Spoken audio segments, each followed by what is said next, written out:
Ndambava eo amin'ny tontolon'ny finoana androany no nanokafana ny fankalazana ny fahadimapolo taona ny FJKM sy ny fankalazana ny faharoanjato taona nidiran'ny filazantsara teto Madagasikara. Nandritra ny fanamariana izay dia nisy ny fanompoam-pivavahana ho fideranan'Andriamanitra teny ny teolojika Ivato ary ny fametrahana ny Ivato fehizoro ny Tsangam-bato ny Jobily.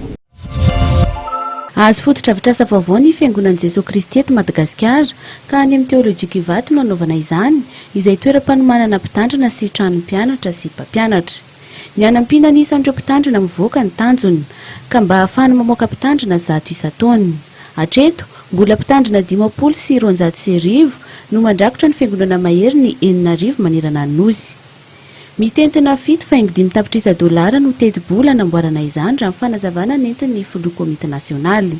Ny vato fehizoro izay napetraka androany dia mariky ny hanomboana ny asa dia ny budget izay ho tanterahana io fandresahako ambenimbeny raha ohatra ka hatramin'ny fahavitana izy tanteraka dia amin'ny $7 millions fa mandeha ambaratonga izy io ka dia tamin'ny voalohany raha nisy fanapahan-kevitra hoe ny fiangonana sy ilay fisakafoanana natao voalohany fa taty aoriana dia nanapa-kevitra ny Grofoibe sy ny komity hoe alao ilay toeram-panomanana mpitandrina sy ny toerana izay ny trano izay itoeran'ireo mpianatra sy ny mpampianatra no atao aloha dia ny izany zany mandeha arakaraka ny ambaratongany ny fandalinana ihany koa arak'izay dia raha antsika malala tsara fa niantsan'ireo ray aman-dreny ireo pasteur avy any États-Unis, Presbyterian Church avy any États-Unis, niantsan'ireo seva ireo fiangonana mpiara-miasa araka ny resahan'ny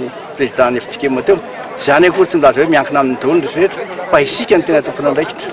Androany no nanatanterahana ny fametrahana ny vato fehizoro ny Tsangam-baton'ny Jobily.